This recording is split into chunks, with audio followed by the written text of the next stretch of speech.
Hello students, welcome to my channel BMS Gyansutra. So आज आपण द्रव्यगुणचे मोस्ट प्रोबॅबल क्वेश्चन्स पाहणार आहोत. So let start with the syllabus. So सिलेबसचा पहिला पॉईंट आहे द्रव्यगुण विज्ञान. द्रव्यगुण विज्ञानमध्ये द्रव्यगुणचं हिस्ट्री जी आहे किंवा द्रव्यगुणचं इन्फॉर्मेशन जे किंवा इंट्रोडक्शन जे आहे ते असणार आहे. यावरती MCQ फक्त पडू शकतो, नो LAQ आणि नो SAQ. सो त्या दृष्टीने हा क्वेश्चन प्रिपेअर करा. सो नाव आता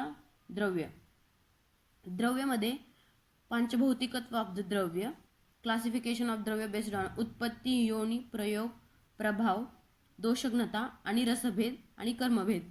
सो द्रव्यावरती एक SAQ कन्फर्म आहे, द्रव्यावरती MCQ नाही आहे, LAQ नाही आहे.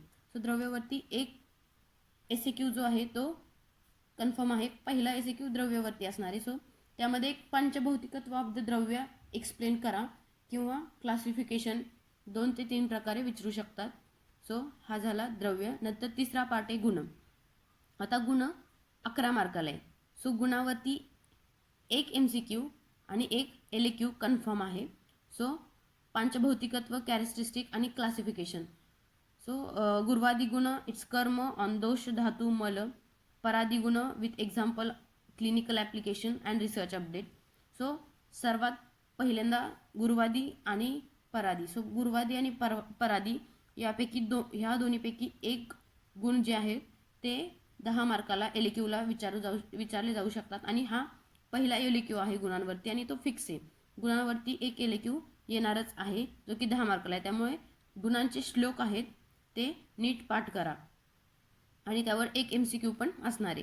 नंतर गुणानंतर रसवरती पण अगेन सेम. रसवरती एक LAQ असणार आहे आणि एक MCQ असणार आहे. रसमध्ये वेगवेगळे जे रस आहेत, मधुर, आम्ल, लवण, कटू, तिक्त, उष्ण, कषाय. सो ह्या गुणांचे किंवा ह्या रसांचे लक्षण, गुण, कर्म, अतियोग, अयोग, अनुरस आणि अनुपान वगैरे ह्या सगळ्या गोष्टीवरती एक LAQ जो असणार आहे, सेकंड LAQ तो असणार आहे. नंतर विपाक. नंतरचा पॉईंट विपाक. विपाकावरती त्रिविध विपाक, कटुतिक्त कषाय, मधुराम्ल, लवण ह्या रसांचे काय विपाक होतात ते 3 विपाक सांगितलेले आहेत. नंतर वेगवेगळ्या आचार्यांनुसार त्यांनी वेगवेगळे विपाक 8 विपाक सांगितलेले आहेत. सो 3 विपाक यावरती एक जो विपाक उपलब्धी जो आहे पॉईंट त्यावरती एक SAQ येऊ शकतो आणि एक MCQ. विपाकवरती एक SAQ आहे आणि एक MCQ आहे. आता पॉईंट येतो वीर्य. डिफरन्स बिटवीन वीर्य गुण, कर्माज ऑफ वीर्य ऑन दोष धातू मल, क्लिनिकल ॲप्लिकेशन, रिसर्च अपडेट आणि वीर्य उपलब्धी. तिकडे विपाक उपलब्धी आणि इकडे वीर्य उपलब्धी किंवा वीर्य अकॉर्डिंग टू वेगवेगळे आचार्य कुणी किती वीर्य सांगितलेत यावरती SAQ येऊ शकतो किंवा वीर्य उपलब्धीवरती SAQ येऊ शकतो आणि याच्यावरती एक MCQ पण येणार आहे. सो प्रभाव असा पॉईंट आहे ज्यामध्ये फक्त एक SAQ असणार आहे. त्यामध्ये सामान्य प्रत्यारब्ध आणि विचित्र प्रत्यारब्ध. प्रभावाचा जो रिसर्च अपडेट आहे तोही थोडासा वाचून घ्या. यावरती फिक्समध्ये एक SAQ असणार आहे. MCQ आणि LAQ प्रभावावरती नाही आहे. यानंतर इंटर रिलेशन ऑफ रसगुण वीर्य विपाक यावरती फक्त एक MCQ असणार आहे. No SAQ no LAQ. यानंतर कर्माज ऑफ जे वेगवेगळे जे कर्म आहेत ते दिलेले आहेत. सो दीपन, पाचन, संशोधन, संश्रमण, अनुलोमन, स्त्रावण, भेदन, रेचन, छेदन, लेखन, ग्राही, स्तंभन, मदकारी, प्रमाथी, अभिसंधी, व्यवायी, विकासी, रसायन, वाजीकरण आणि मेद्य. हे 20 कर्म आहेत. त्यापैकी कोणत्याही एका कर्मावरती एक LAQ येणार आहे आणि एक MCQ असणार आहे. सो ह्या 20 कर्मांचे श्लोक जे आहेत ते पाठ करून ठेवा, कारण श्लोकशिवाय तुम्ही लिहू शकत नाही. हा LAQचा क्वेश्चन आणि श्लोक इकडे लागणारच. जास्त कंटेंट असं नाही आहे लिहायसाठी. सो एक श्लोक तरी LAQमध्ये दिसला पाहिजे आणि यावरती एक MCQ असणार आहे. यानंतर कर्माज ऑफ दशमानी गण.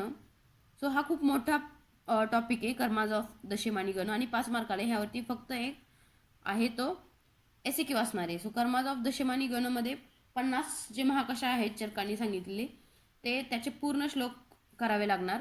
सो बेटर आहे की जर ज्याचे श्लोक आत्ता ह्या कंडिशनला पाठ नाहीत त्यांनी मेन जे दशमानी गणच आहेत, जसे की लेखनीय, बेधनीय, जीवनीय, संशमनीय, नंतर स्तन्यजनन, शुक्रजनन, हे वाले जे इम्पॉर्टंट गणाज आहेत त्याच्यातले द्रव्य 10 बघून जायचे आणि त्याचं कर्म मनाने एक्सप्लेन करायचं.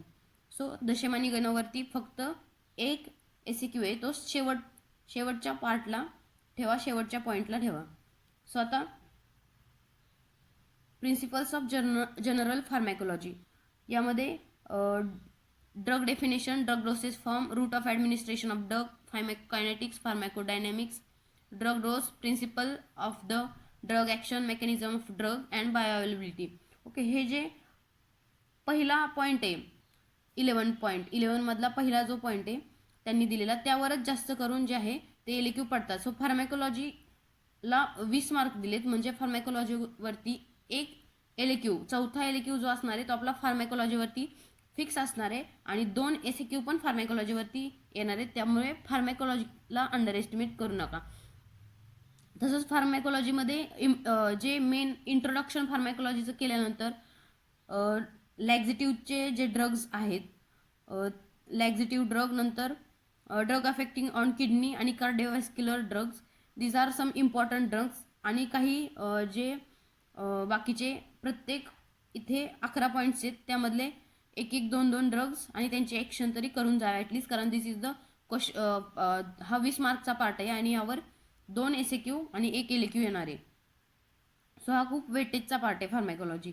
बट जनरल फार्मॅकोलॉजी विचारली जाते, अशी काही खूप हाय लेवलची फार्मॅकोलॉजी इकडे विचारली जात नाही. नंतरचा पॉईंट आहे आपला मिश्रक गण. मिश्रक गणमध्ये जेही दिलेत, बृहत पंचमूळ असेल, लघु पंचमूळ असेल, वल्ली पंचमूळ असेल, कंटक पंचमूळ असेल, सो फिक्स आहे. ह्याच्या ट्रिक्स पार्ट करून ठेवा. ह्यामधून एक MCQ तर फिक्स असणार आहे आणि मिश्रक गणावरती एक जो आहे तो SCQ पण फिक्स असणार आहे. आता यानंतरचे जे पॉईंट्स आहेत ते सगळे MCQ पॉईंट आहेत. नॉमिनक्लेचर ऑफ द द्रव्य ॲज पर भावप्रकाश निघंटू, प्रशस्त भेषज परीक्षा, drug evaluation method with correlation as per the pharmacology, नंतर द्रव्य गहन म्हणजे ड्रग संग्रह किंवा drug collection, good field collection practices, per GCP good cultivation practices, seed bank, नंतर अभाव प्रतिनिधी द्रव्य म्हणजे substitute, classification and techniques of the aqueous alcoholic extract, adverse drug reaction, pharmacovigilance आणि रिसेंट अपडेट. हे तुम्ही रसच्या पेपरला वाचलंच असेल, यावर 2 SCQ होते. नंतर NMPB, national medicinal plant board, CCRS, API, GCMTH, नंतर PCIMH, हे सगळे ह्याचे लॉंग फॉर्म्स पाठ करून घ्या. वृक्ष आयुर्वेद, इथोमेडिसिन, नेटवर्क फार्मॅकोलॉजी आणि बायो इन्फॉर्मॅटिक्स, हे सिलेबस वाईज जे बुक आहे त्यातून हे सगळ्या गोष्टी रीड करून घ्या. कारण जे आपले रस, गुण, वीर्य, विपाक आणि दशमानी गण आणि फार्मॅकोलॉजी इथपर्यंत फक्त 9 MCQज असणार आहेत तुम्हाला. बाकीचे जे 11 MCQज आहेत ते हे 13 ते 22 या सिलेबस पॉईंटवरती असणार आहेत. म्हणजे जवळजवळ 11 MCQ हे ह्या पॉईंटवरती असणार आहेत. त्यामुळे डोंट अंडर एस्टिमेट. जेही पॉईंट्स ह्यातील प्रत्येक पॉईंटवरती नंतरच्या एक MCQ आहे. सो ट्राय करा की हे पॉईंट्स वाचून जाऊ. So this is the most प्रोबॅबल. द्रव्य फर्स्टचा पेपर प्रोबॅबल म्हणण्यापेक्षा आपल्याला माहिती आहे की पहिला SCQ काय येणार आहे, दुसरा SCQ काय येणार आहे, तिसरा SCQ काय येणार आहे आणि these are the fix things. ह्या फिक्स थिंग्स आहेत. त्यामुळे हा तुमच्यासाठी स्कोरिंगचा सब्जेक्ट आणि त्यातली त्यात द्रव्याचा पहिला जो पेपर आहे तो स्कोरिंगचा आहे. त्यामुळे व्यवस्थित वाचून जावा. All the best guys. Thank you.